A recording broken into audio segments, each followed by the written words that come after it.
दोस्तों, प्रत्येक वर्ष 18 जून को हल्दी घाटी युद्ध के वीर सपूतों की याद में हल्दी घाटी शौर्य दिवस मनाया जाता है और इसी दिन हल्दी घाटी का भीषण संग्राम शुरू हुआ था, जहां साहस, त्याग, पराक्रम और मातृभूमि को स्वतंत्र रखने के प्रण के लिए हजारों शूरवीरों ने वीर गति प्राप्त की थी।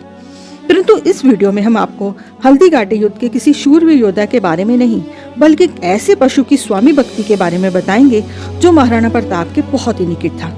महाराणा प्रताप के चेतक घोड़े के बारे में तो हम सभी जानते हैं, परंतु महाराणा प्रताप के स्वामी भगत हाथी के बारे में बहुत कम लोग जानते हैं। राम प्रसाद और हिंदुआ सूरज महाराणा प्रताप का साथ बचपन से ही था। मेवाड़ी हाथियों में राम प्रसाद बहुत ही चतुर और समझदार था। राम प्रसाद इतना बुद्धिमान था कि किसी भी महावत को उसे कोई निर्देश देने की जरूरत ही नहीं रहती थी। राम प्रसाद जब भी युद्ध भूमि में होता तो उस पर हमेशा 80 किलो की तलवार बांधी जाती थी।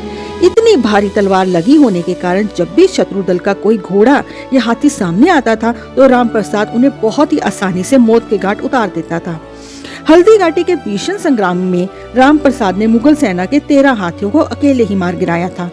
युद्ध में राम प्रसाद मुगल सेना के हाथियों को आगे बढ़ने ही नहीं दे रहा था।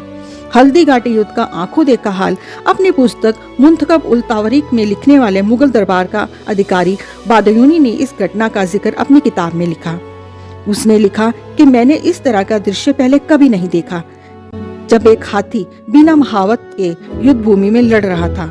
राम प्रसाद को देखकर ऐसा प्रतीत हो रहा था कि वह अकेला ही 100 हाथियों पर भारी पड़ेगा।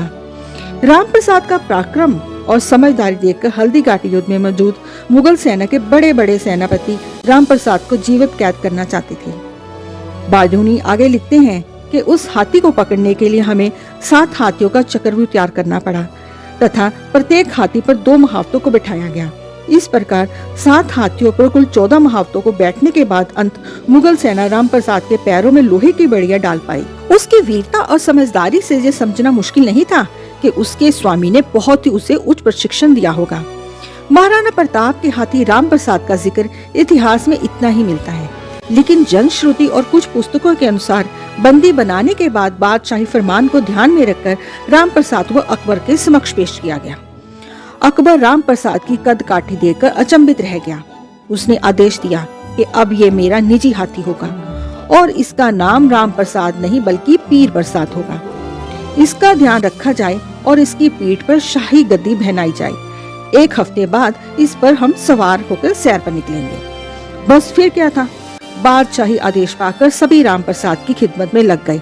कोई राम प्रसाद को गन्ने खिलाने का यत्न करने लगा तो कोई उसके लिए तरबूज और केले लेकर आया, लेकिन राम प्रसाद ने किसी भी तरह के खाने को मुंह तक नहीं लगाया। राम प्रसाद को यह आभास था कि वह शत्रु की कैद में है। वह एक किले से मुख्य द्वार को देखता रहता था, इसका इंतजार में कि महाराणा प्रताप आएंगे और प्यार से उसका माथा पुचकारेंगे, जिसके चलते वह मुख्य द्वार को बार बार देखता रहता था। जब राम प्रसाद ने 3 दिन तक कुछ भी नहीं खाया तो बादशाही आदेश के अनुसार उसे जबरदस्ती खाना देने और यातना देने का दौर शुरू हुआ। 18 दिनों की यातनाओं के बाद वह निडाल होकर जमीन पर गिर गया और वीर गति को प्राप्त हुआ। उसने जानवर होने के बावजूद भी कभी भी शाही गद्दी को अपनी पीठ पर नहीं रखने दिया और अपने स्वामी महाराणा प्रताप के स्वाभिमान को बनाए रखा। अकबर को जब ये सूचना मिली होगी तो शायद उसने सोचा ही होगा कि जिस स्वामी का हाथी इतना स्वाभिमानी है, उसका स्वामी कितना अधिक स्वाभिमानी होगा। तो दोस्तों, आपको यह वीडियो कैसे लगा है हमें जरूर बताना। देखने के लिए आपका धन्यवाद।